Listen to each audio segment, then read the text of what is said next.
There have been fresh Israeli airstrikes on southern Beirut as the humanitarian situation is worsening in the country, and there are fears of an Israeli attack on Iran. Well, these are just some of the live images overlooking Beirut, where Lebanon's health ministry is saying that 25 people have been killed and 127 have been wounded in Israeli strikes in Lebanon on Friday. Well, Israeli military says that it's killed 2 top Hamas officials in the north and the east of Lebanon, and Israel has bombed a mosque in the southern part of the country. It says it was being used as a command centre by Hezbollah fighters.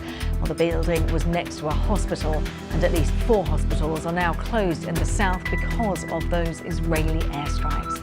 And the World Health Organization is saying at least 37 healthcare facilities have closed since Israel began its air bombardment of Lebanon 2 weeks ago.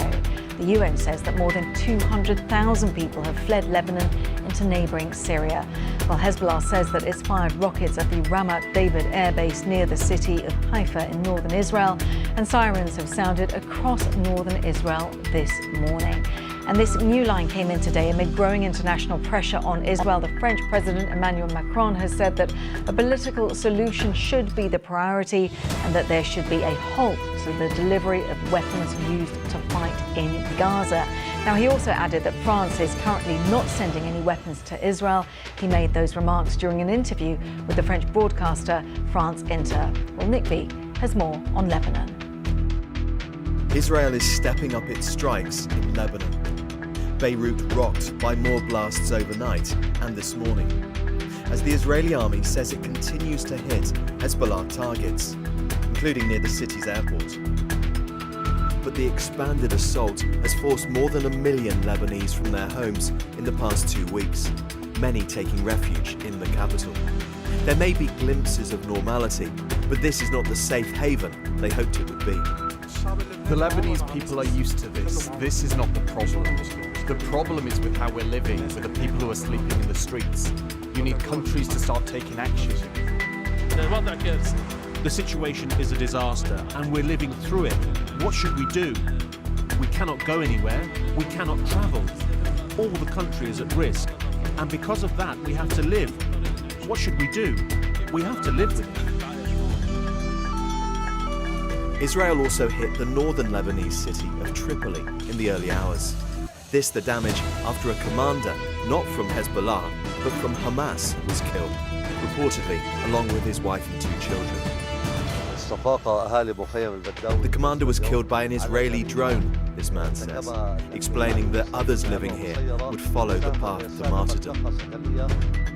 In the south of Lebanon, Israeli soldiers are trying to consolidate their recent ground invasion.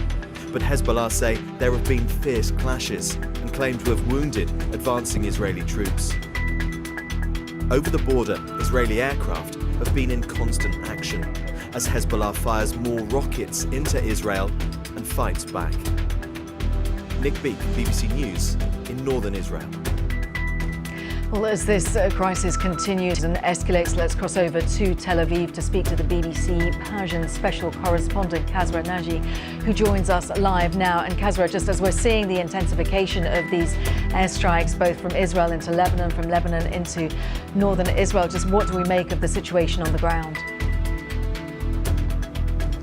It's pretty horrific, actually. Various bits and pieces of news that we are getting out of Lebanon, southern Lebanon and northern Israel. It seems that there's quite a lot of fighting going on, particularly in southern Lebanon, in confrontation with the Hezbollah fighters out there, who are firing tens of rockets every day into Israel.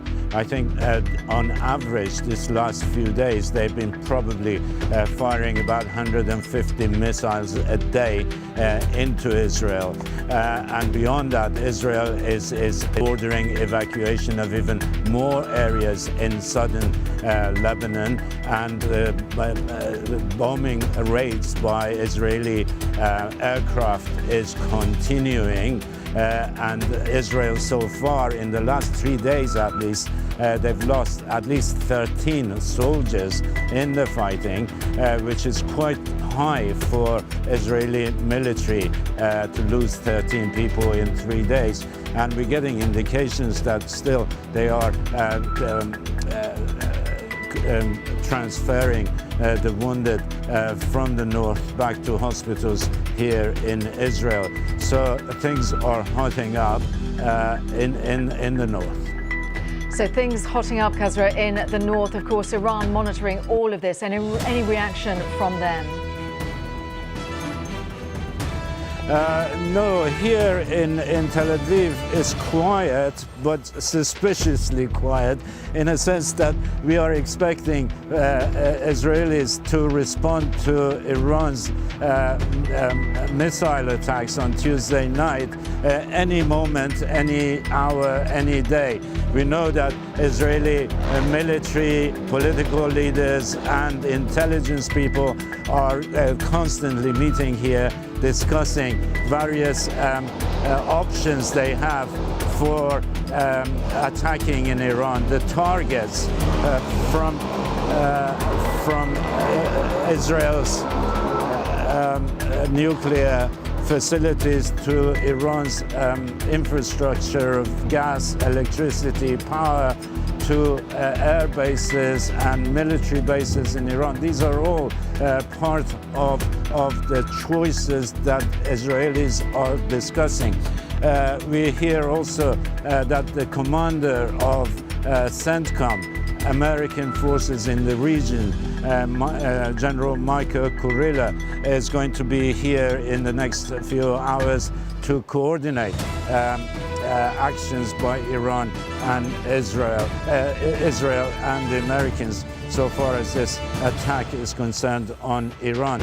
Iranians are warning Israel against attacking their infrastructure. They're saying that if Israel attacks the infrastructure, they will attack the infrastructure here in Israel. And in the last hour or two, we had Iran's foreign minister who's visiting Syria saying that their response is going to be even stronger than the Israeli response and attack. And they're warning Israel against testing their resolve. Okay, Kazra, well, the situation there, the region on tenterhooks. Kazra Naji there joining us live from Tel Aviv, BBC Persian special correspondent. Thank you so much. Of course, a live page on our website. We are monitoring those twists and turns of fast developing